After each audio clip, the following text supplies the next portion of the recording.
Hallo und herzlich willkommen zu Motivation im Alltag. Heute sprechen wir darüber, wie man die Motivation nicht verliert und im Alltag durchhält. Freut euch auf spannende Tipps und Geschichten. Vergesst nicht, unseren Podcast zu abonnieren und die Glocke zu aktivieren, um nichts zu verpassen. Stell dir vor, du wachst morgens auf und weißt genau, was du an diesem Tag erreichen willst. Das gibt dir Energie und Motivation, oder? Über Ziele zu sprechen ist wichtig, weil sie uns Richtung und Fokus geben. Absolut. Ich finde, wenn man seine Ziele klar definiert, fühlt man sich nicht nur motivierter, sondern auch sicherer. Man weiß, wohin man geht. Aber wie findet man heraus, was wirklich wichtig ist? Gute Frage. Manchmal hilft es, sich selbst zu fragen, was möchte ich in einem Jahr erreicht haben oder was macht mich wirklich glücklich? Diese Fragen können ein guter Ausgangspunkt sein. Ja, und wenn man das weiß, kann man größere Ziele in kleinere Schritte unterteilen. Das macht sie viel greifbarer und weniger einschüchternd. Hast du ein Beispiel für ein Ziel, das du so erreicht hast? Klar, ich wollte schon immer ein Buch schreiben. Anfangs war das eine riesige Aufgabe, aber als ich anfing, jeden Tag nur eine Seite zu schreiben, wurde es machbar. Ein Jahr später hatte ich ein fertiges Manuskript. Das ist inspirierend. Ich denke, viele Menschen unterschätzen, wie viel sie mit kleinen täglichen Schritten erreichen können. Und es ist auch wichtig, flexibel zu bleiben. Ziele können sich ändern und das ist völlig in Ordnung. Genau. Manchmal merkt man unterwegs, dass ein Ziel nicht mehr passt oder dass sich Prioritäten verschieben. In solchen Fällen sollte man den Mut haben, seine Ziele anzupassen. Das bedeutet nicht, dass man scheitert, sondern dass man wächst. Ein weiterer wichtiger Punkt ist, über seine Ziele zu sprechen. Wenn man sie teilt, fühlt man sich verpflichtet, sie zu verfolgen. Freunde und Familie können auch Unterstützung bieten und helfen, motiviert zu bleiben. Stimmt, und sie können auch wertvolle Ratschläge oder neue Perspektiven bieten. Manchmal sieht man selbst den Wald vor lauter Bäumen nicht und jemand anderes kann helfen, Klarheit zu schaffen. Also zusammengefasst, Ziele geben uns Richtung und es ist wichtig, sie klar zu definieren, in kleine Schritte zu unterteilen und flexibel zu bleiben. Und nicht zu vergessen, darüber zu sprechen. Genau, denn nur so bleiben wir motiviert und auf Kurs und am Ende des Tages können wir stolz auf unsere Fortschritte sein, egal wie klein sie auch sein mögen. Auch wenn wir unsere Ziele klar definiert haben, kann es passieren, dass wir unterwegs die Motivation verlieren. Kennst du das Gefühl, wenn man plötzlich keine Lust mehr hat, weiterzumachen? Ja, das kenne ich nur zu gut. Manchmal fühlt sich alles so überwältigend an, dass man am liebsten aufgeben möchte. Aber das ist ganz normal und passiert jedem Mal. Genau. Und es ist wichtig, sich daran zu erinnern, dass Motivation nicht immer konstant ist. Sie kann kommen und gehen, und das ist in Ordnung. Aber wie findet man die Motivation wieder, wenn sie weg ist?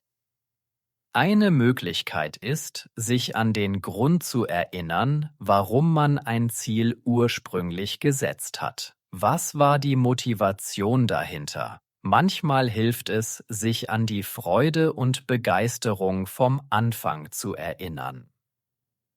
Das stimmt. Manchmal hilft auch eine Pause. Wenn man sich zu sehr unter Druck setzt, verliert man schneller die Lust. Eine kurze Auszeit kann Wunder wirken, um neue Energie zu tanken. Ja, und manchmal hilft es auch, etwas Neues auszuprobieren. Vielleicht braucht man einfach eine andere Herangehensweise oder einen frischen Blickwinkel, um wieder motiviert zu sein. Ein weiterer Tipp ist, mit anderen darüber zu sprechen. Freunde oder Familie können ermutigen und vielleicht auch neue Ideen oder Lösungen vorschlagen, die man selbst nicht sieht. Und es kann hilfreich sein, sich kleine Erfolge bewusst zu machen. Manchmal konzentrieren wir uns so sehr auf das Endziel, dass wir die kleinen Fortschritte unterwegs nicht sehen. Richtig. Kleine Erfolge zu feiern kann helfen, die Motivation zurückzubringen. Es ist wichtig, sich selbst für das, was man schon erreicht hat, anzuerkennen und stolz darauf zu sein. Also, wenn die Motivation mal fehlt, sollte man nicht verzweifeln. Es ist ein natürlicher Teil des Prozesses. Mit ein paar Strategien kann man sie wiederfinden und weiter auf seine Ziele hinarbeiten. Genau. Geduld und Selbstfürsorge sind wichtig. Manchmal braucht man einfach einen Moment, um durchzuatmen und neu zu starten. Und das ist völlig in Ordnung. Hast du schon einmal eine Pause gemacht oder mit jemandem gesprochen, um deine Motivation wiederzufinden, und hat es dir geholfen? Nachdem wir über Motivation gesprochen haben, stellt sich die Frage, wie schafft man es, im Alltag diszipliniert zu bleiben? Hast du da Tipps? Ja, Disziplin ist wie ein Muskel, den man trainieren muss. Es beginnt mit kleinen Schritten und Routinen, die man regelmäßig beibehält. Stimmt, eine gute Routine kann helfen, den Tag zu strukturieren und Disziplin zu fördern. Was sind einige einfache Routinen, die du empfehlen würdest? Zum Beispiel morgens das Bett machen.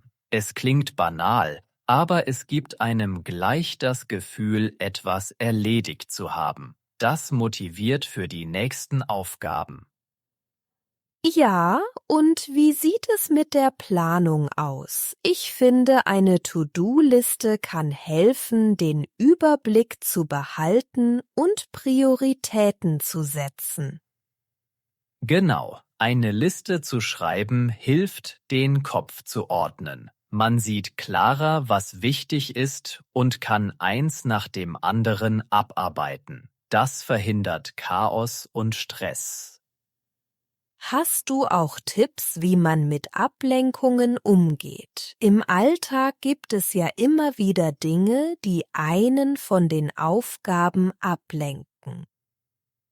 Ablenkungen sind eine echte Herausforderung. Wichtig ist, die größten Störenfriede zu erkennen und sie, wenn möglich, zu minimieren. Zum Beispiel das Handy beiseite legen. Oder feste Pausenzeiten einplanen. Wenn man weiß, wann die nächste Pause kommt, kann man sich besser auf die aktuelle Aufgabe konzentrieren. Absolut. Und in den Pausen sollte man sich wirklich erholen und nicht noch mehr Aufgaben erledigen. So tankt man Energie und bleibt konzentriert. Was ist, wenn man mal einen schlechten Tag hat und nichts klappt? Wie bleibt man dann diszipliniert? Es ist wichtig, sich selbst nicht zu hart zu verurteilen. Jeder hat mal einen schlechten Tag. Morgen ist eine neue Chance, wieder diszipliniert zu sein. Und wie motiviert man sich an solchen Tagen? Hast du da einen Trick? Man könnte an eine kleine Belohnung denken, die man sich nach getaner Arbeit gönnt. Das kann motivieren, auch an schwierigen Tagen dran zu bleiben. Belohnungen sind eine gute Idee. Eine Tasse Tee oder eine kurze Pause im Freien können Wunder wirken. Ja, und es hilft, sich an das große Ganze zu erinnern. Warum mache ich das alles? Das kann einen wieder auf den richtigen Weg bringen. Letztendlich ist Selbstdisziplin eine Mischung aus kleinen Gewohnheiten und der Fähigkeit, sich selbst zu motivieren, auch wenn es mal schwer fällt. Welche kleinen Routinen oder Gewohnheiten helfen dir, im Alltag diszipliniert zu bleiben? Und wie gehst du mit Ablenkungen um? Disziplin im Alltag ist wichtig, aber es läuft nicht immer alles glatt, oder? Wie gehst du mit Rückschlägen um? Rückschläge sind normal und gehören dazu. Wichtig ist, wie man darauf reagiert. Man sollte sie als Lernchance sehen und nicht als Niederlage. Das klingt einfacher gesagt als getan. Hast du Tipps, wie man das praktisch umsetzen kann? Ja, zuerst sollte man sich erlauben, die Enttäuschung zu fühlen. Es ist okay, sich mal schlecht zu fühlen. Danach kann man versuchen, die Situation zu analysieren. Also, so etwas wie eine Bestandsaufnahme machen? Was genau ist schiefgelaufen und warum? Genau, man könnte sich fragen, was hätte ich anders machen können? So lernt man aus Fehlern und kann es beim nächsten Mal besser machen. Und wie bleibt man dabei positiv? Manchmal ist es schwer, die Motivation nicht zu verlieren. Es hilft, die eigenen Erfolge nicht zu vergessen. Auch kleine Fortschritte zählen. Man kann sich bewusst machen, was man schon alles geschafft hat. Das stimmt. Ein Erfolgstagebuch könnte dabei helfen, oder? Einfach regelmäßig aufschreiben, was gut lief. Ja, das ist eine gute Methode. So sieht man schwarz auf weiß, dass nicht alles schlecht ist. Das kann Mut machen, dran zu bleiben.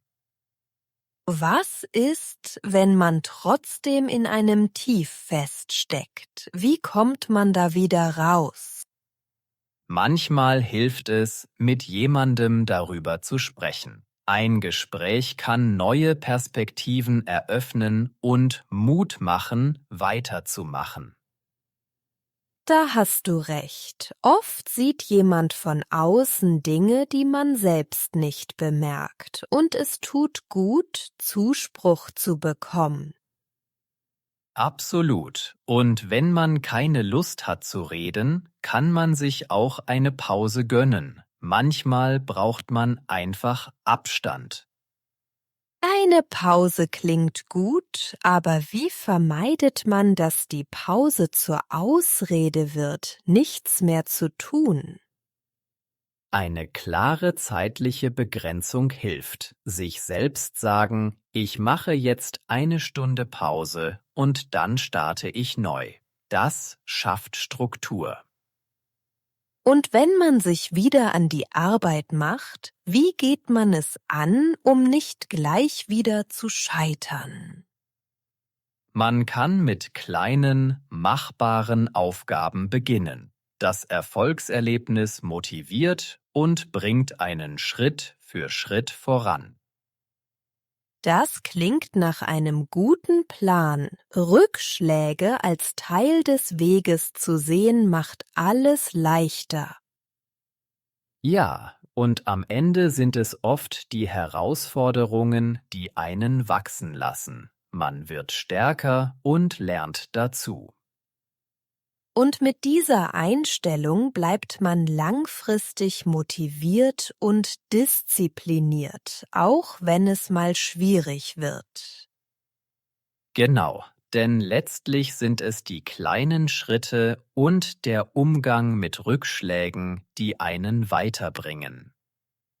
Und damit sind wir am Ende unseres Podcasts angekommen. Vielen Dank, dass ihr dabei wart und uns auf dieser Reise begleitet habt. Es bedeutet uns viel. Schreibt uns gerne eure Gedanken und Erlebnisse in den Kommentaren. Welche Wörter aus dem Podcast haben euch besonders angesprochen?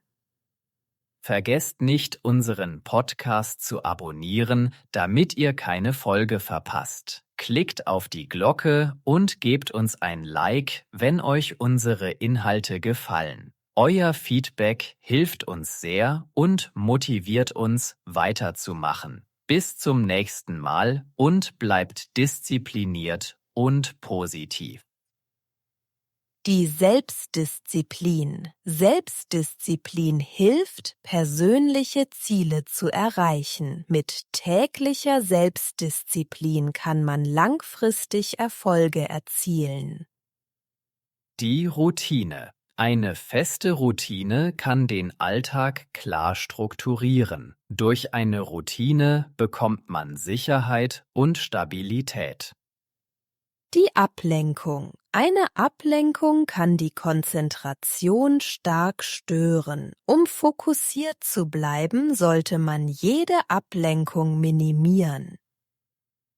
Der Rückschlag. Ein Rückschlag gehört zum Leben und zur Entwicklung dazu. Aus jedem Rückschlag kann man lernen und wachsen. Das Erfolgstagebuch. Ein Erfolgstagebuch hilft, positive Erlebnisse bewusst festzuhalten. Durch ein Erfolgstagebuch werden Fortschritte sichtbar und motivierend.